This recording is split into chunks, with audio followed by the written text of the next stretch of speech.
साथियों नमस्कार, कैसे हैं आप सब लोग। उम्मीद है सभी बहुत अच्छे, एकदम बेहतर, जबरदस्त, जिंदाबाद, शानदार हैं और आप सभी अपने किसी न किसी परीक्षा की तैयारी में लगे हुए हैं। हो सकता है आप सभी ने अभी दिल्ली पुलिस की परीक्षा को दिया होगा। अब हो सकता है आपने यूपीएसआई की परीक्षा दी हो और वर्तमान में आप यूपी पुलिस कांस्टेबल की तैयारी में जुटे हुए होंगे।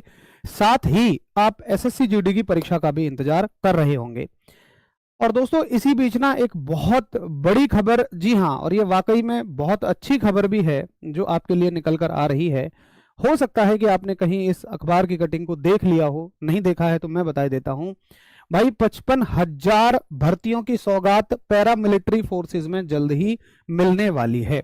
तो अभी मैं आप सभी को डिटेल में जानकारी दूंगा कि पैरामिलिट्री के अंतर्गत कौन कौन सी फोर्सेज आती हैं और किस किस पदों पर ये भर्तियां होंगी, जिससे कि आप सभी को ये अंदाजा लग जाए कि हम किस भर्ती के योग्य होंगे, यानी हमारी योग्यता किस हिसाब से होगी, क्या हमें इसका कोई फायदा मिलेगा या नहीं मिलेगा।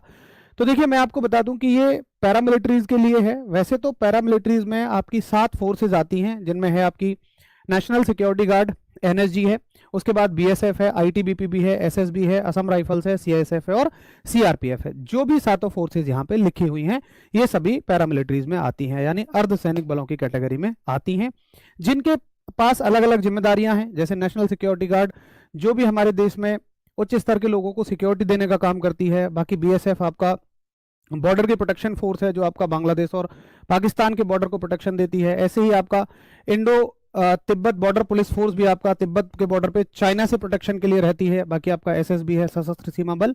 असम राइफल्स आपका नॉर्थ ईस्ट के स्टेट्स को प्रोटेक्शन देती है। और ऐसे ही सीआईएसएफ जो है, जितने भी देश में इंडस्ट्रियल चीजें हैं जैसे एयरपोर्ट वगैरह पे आपको सीआईएसएफ फोर्स मिलेगी। और सीआरपीएफ आपकी एक रिजर्व फोर्स होती है। तो ये सारी की सारी 7 वो फोर्सेज हैं जो पैरामिलिट्री के अंतर्गत आती हैं। और अब हम सीधे मुद्दे पर चलते हैं कि 55,000 भर्तियां किस पैरामिलिट्री में होने वाली हैं और किस पोस्ट पर होने वाली हैं। तो सबसे पहले इसकी ऑथेंटिसिटी के बारे में बात कर लेते हैं। ये आप न्यूज़पेपर की कटिंग देख रहे हैं।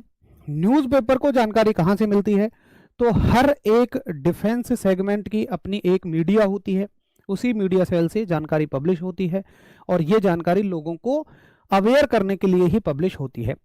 इसमें स्पष्ट लिखा हुआ है कि भाई 53 नई बटालियन बनाई जाएंगी जिसमें 55,000 जवान भर्ती होंगे। देखिए एक बटालियन में लगभग 1,000 के आसपास जवान होते हैं और 1,000 से थोड़े बहुत फालतू भी हो सकते हैं, इसीलिए 53 बटालियनों में 55,000 जवान भर्ती होंगे।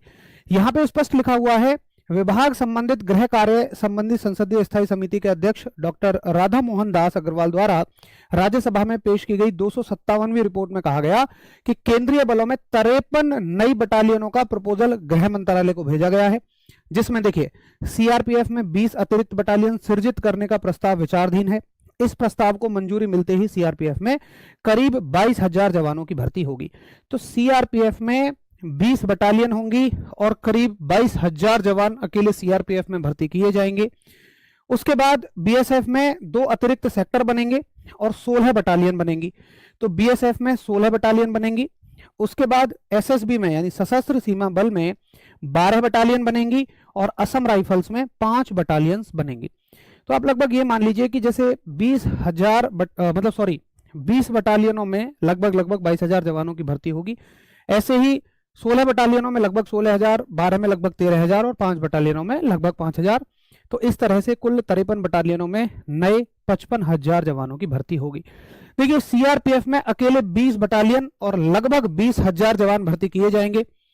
और देखिए इस बात की पुष्टि यहां से भी होती है कि आप सभी को, अच्छा इसमें पहले भी देखिए और भी ऐसे बटालियन बनी हैं और पहले भी इस तरीके से ही, मतलब जब भी हमें सेना को बढ़ाना होता है तब नई बटालियनों की मंजूरी ही मिलती है। देखिए इससे पहले भी केंद्रीय सुरक्षा औद्योगिक सुरक्षा बल यानी सीआईएसएफ में 3 वर्ष के दौरान 3 बटालियनों के सृजन को मंजूरी दी गई है।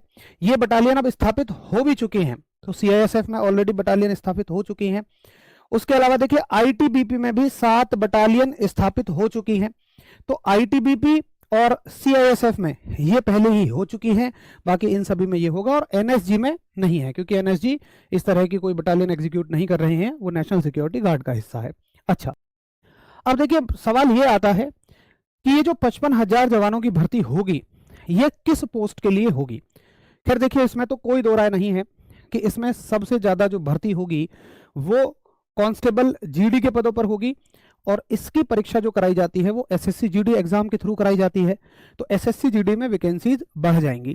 लेकिन देखिए, जब भी इस तरह से बटालियंस बनती हैं तो भाई वहां पर कुछ पदों के लिए ट्रेड्समैन और हेड कांस्टेबल मिनिस्ट्रियल की भी पोस्टें आती हैं। तो इस तरीके से संभावनाएं रहेंगी कि ट्रेड्समैन और हेड कांस्टेबल मिनिस्ट्रियल के लिए आपकी पोस्ट आए। क्या अभी से आपको कुछ करना चाहिए उसमें? देखिए, ट्रेड्समैन में अधिकतम पैरामिलिट्रीज अब आपका आईटीआई लेने लगी हैं, तो बेहतर होगा अगर आप किसी भी पैरामिलिट्री को ज्वाइन करना चाहते हैं एज अ ट्रेड्समैन, क्योंकि ट्रेड्समैन में ट्रेड के हिसाब से आप सभी को आईटीआई करनी रहेगी। और अगर आप ज्वाइन करना चाहते हैं ऑफिस की नौकरी फोर्स में रहकर, तो हेड कांस्टेबल मिनिस्ट्रियल एक बहुत बेहतर ऑप्शन है आप सभी के लिए।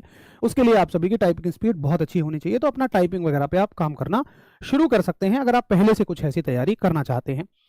अब देखिए, इसमें एक बड़ी जरूरी बात रहेगी कि अग्निवीरों के लिए एक विशेष इसमें बात रहेगी। क्या रहेगी? देखिए,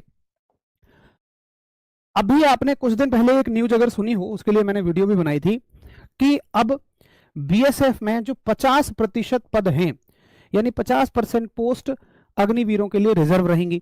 और अभी आप देखना, हर एक पैरामिलिट्री में ऐसा ही ऑलमोस्ट होने वाला है, यानी कि अग्निवीरों के लिए एग्जाम ही अलग होगा। मतलब उनका एसएससी जीडी वाले बच्चों से कंपटीशन नहीं है भाई, उनके लिए भर्ती ही अलग निकलेगी।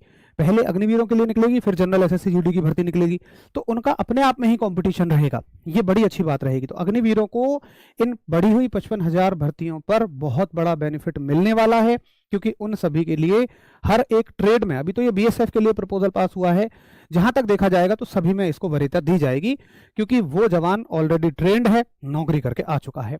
तो ओवरऑल नजरिए से जो साथी एसएससी जीडी की तैयारी कर रहे हैं, चाहे वो कांस्टेबल के लिए, ट्रेड्समैन के लिए, एचसीएम के लिए तक कर रहे हो, हेड कांस्टेबल मिनिस्ट्रियल के लिए, उनके लिए तो बहुत अच्छी न्यूज है ही। बाकी जो भी साथी अभी अग्निवीर में सेवाएं दे रहे हैं, उनके लिए भी एक बहुत अच्छी न्यूज है कि आप सभी के लिए एसएससी जीडी में आगे भर्तियां आपको ज्यादा देखने को मिलेंगी। तो दोस्तों, ये थी आप सभी के लिए 55,000 भर्तियों के लिए खबर, और अभी ये प्रपोजल जा चुका है, प्रपोजल पर ऑलमोस्ट मोहर लग चुकी है। जैसे ही हो सकता है कि आपको अगली भर्तियों में ये सारी भर्तियां जुड़ी हुई देखने को मिले। तो ये जानकारी कैसी लगी, एक बार कमेंट सेक्शन में आप सभी जरूर बताएंगे। और अगर आपके इस तरह की जानकारी से रिलेटेड कोई भी सवाल हो तो कमेंट सेक्शन में आप प्लीज उसे जरूर छोड़िएगा। मैं फिर आप सभी के लिए एक डिटेल वीडियो लेकर पेश हो जाऊंगा। नमस्कार, धन्यवाद।